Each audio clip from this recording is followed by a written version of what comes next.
Common AC problems and solutions.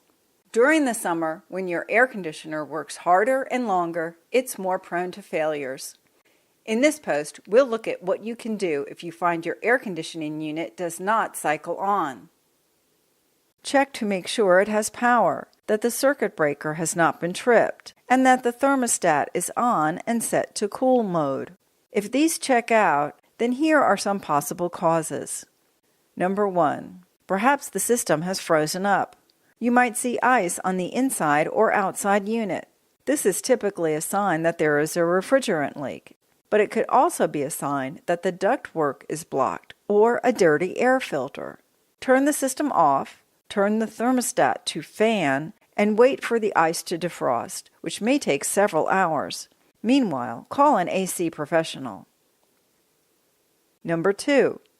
Perhaps your condensation or drip pan is full.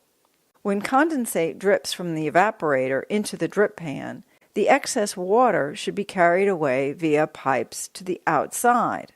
If these pipes, the condensate lines, get clogged, a water float switch will automatically turn the AC unit off. If your unit is not equipped with a float switch, you will instead see water leaking from around the drip pan. Dry out the drip pan and clean the condensate line. Refer to our post, Clean Condensate Lines to Prevent Mold.